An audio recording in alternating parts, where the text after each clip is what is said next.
Welcome back, fans and friends. For this upcoming video, I have another Series 2, The Great Outdoors. This is the only one they had left, and they had, not the only one, they had a Jeep Gladiator, but the Jeep Gladiator had come out of its insert, so I was afraid there might be damage to it. And it's very Bronco-esque. This is in fact a 1977 Dodge Ramcharger SE with we can see the hole there on the right side of the car, the top mounted tent, and the accompanying ladder to get up on the car. They could have, but they did not. You can see there the seat in the middle of the two wheels. So if that's important, I'm not going to make suggestions because there's an infinite amount of things you can say. But why not just have the back as the tent instead of the back as the back? Anyway, not important. So I brought this up with the Checker Taxi. This thing has more moving parts and plastic, and it's 14 plus. The Checker Taxi just has the opening hood and the wheels, and that's it.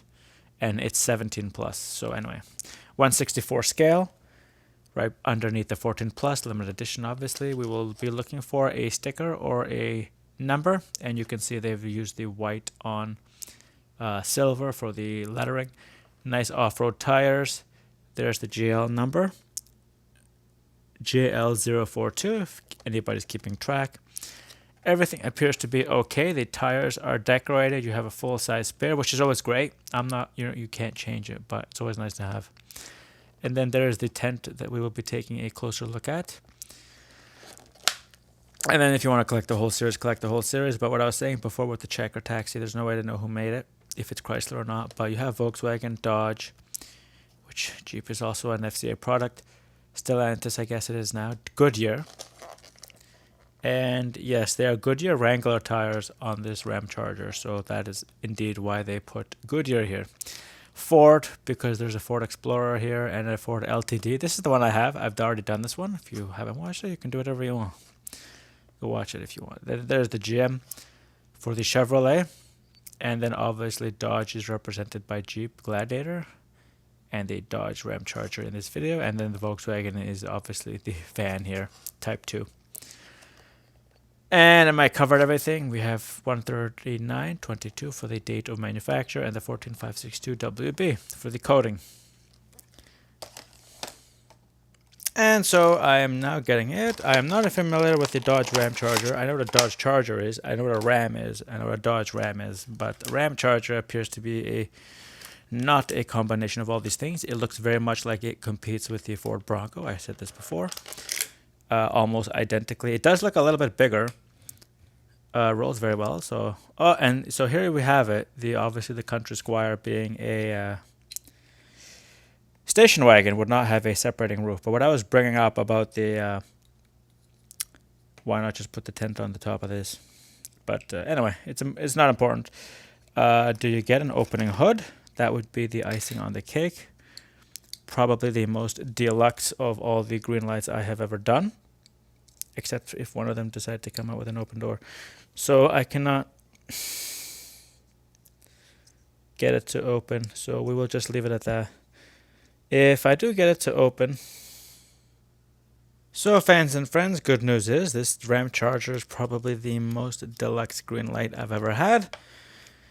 I don't want to advocate it because I don't want people who like these things damaging them, but I use the smallest bit on the driver because of the way the hood is set up to pop the hood, so that's good. I didn't damage it because clearly there's an engine underneath. It's meant to be opened, I think. But yeah, basically, look, you do get the engine. It is obviously only two-tone, and I don't know what kind of engine it is. I would have to look it up.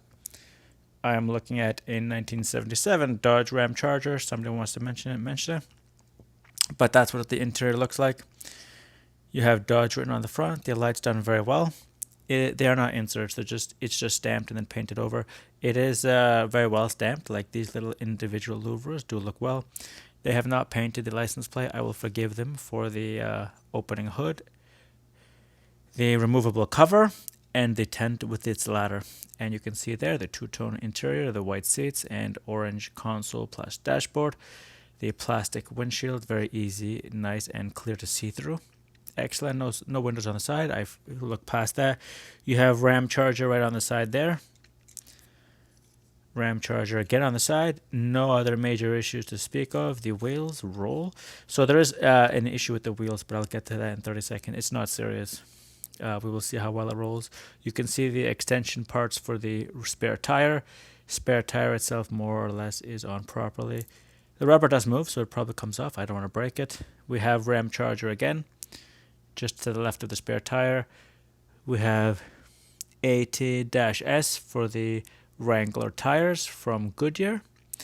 And for more or less, it is mostly circular. I can't spin it, but you can see it's a little bit wider on that side than it is on that side. The wheels themselves on the vehicle, like I said, they don't look terrible. Not perfect, but not terrible. I mean, you can see there it's a little bit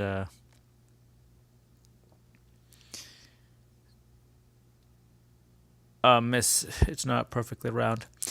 So otherwise, like for a random purchase, this is not terrible. Like I said, you get the opening hood, you get the removable tarmac covers, you get the ladder and the tent itself, which I will be mounting very shortly. Nothing on the front license plate, no, nothing on the back license plate, which is partially hidden by the tire itself. Moving to the bottom of the car, there's probably a Ramcharger out there which doesn't have these extensions. I've talked about this. Greenlight has standard holes for standard aftermarket parts, not aftermarket, but additional parts they will put into their vehicles. You have 1977 Dodge Ramcharger 13922 and 14562 WB. Exactly what is on the packaging. Like I said, very good detail for the differential transmission cases. Probably a four-wheel drive vehicle. And in terms of how old this is now already 15 years, the casting in terms of layout. Anyway, they probably don't use the exact same castings they used all those years ago. But it looks extremely good for how old it is. Obviously, if it's an old car, they don't have to update it. So I just saw this now, but you can see where the wheels would normally go, that little metal part there. That is why they have left the huge gaps. So I didn't see that before, I see it now. It's on the front and the back. So what would happen is if you were using the normal, slightly smaller, I don't have the pickup trucks or anything here, but they would use slightly smaller wheels, take this part here out, because this part here, I don't know if it's metal or plastic. It feels like could be plastic, but that's not important. You can see there the little gap, that's where the wheels would normally be, this circular thing here.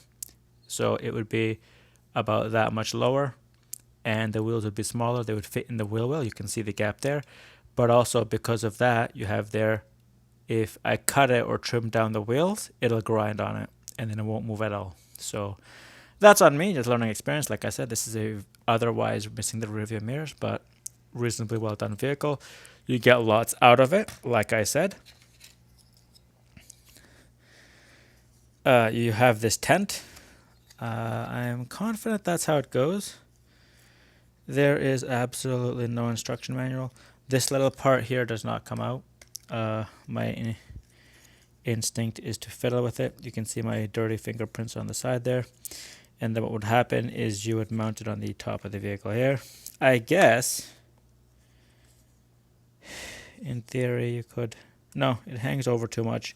You can see it's not directly in the middle. So I don't know where the ladder goes. On the Country Squire, it's pretty easy. It has a little extension, but on this thing, I apologize, it goes right there. Alright, so without breaking it, you can see where I have stuck it into the side of the tent, not there's no staircase, so you are literally climbing, and there's a bit of a gap, so perhaps what I was talking about, raising the vehicle, has made it come off the ground just that much. You can see there my fingernail fits right underneath it.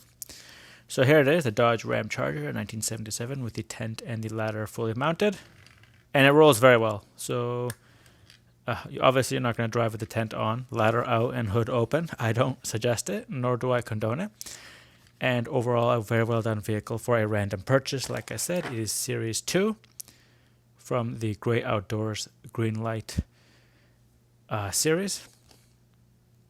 A decently made vehicle, lots of extras. Like I said, you have an opening hood, you have the tent, you have the ladder, and Not really most importantly, but last is you have this. The whole back thing comes right out. So if that's not important to you, then ignore the last half of this video. If it is important to you, why not? So the hood, however, use something plastic like or wood like a toothpick because it is very stiff, at least on this one. You can see the windshield wipers there painted differently from the hood lining. Sorry, it's painted the same, it's silver. Differentiated from the hood. Otherwise, like I said, really well done. It's a very old casting, so it looks great still. I mean, they don't really have to update it. They can make minor changes. So, it's Thomas from Toronto bringing to you 2 very long Greenlight videos. I apologize for it. And to the next one.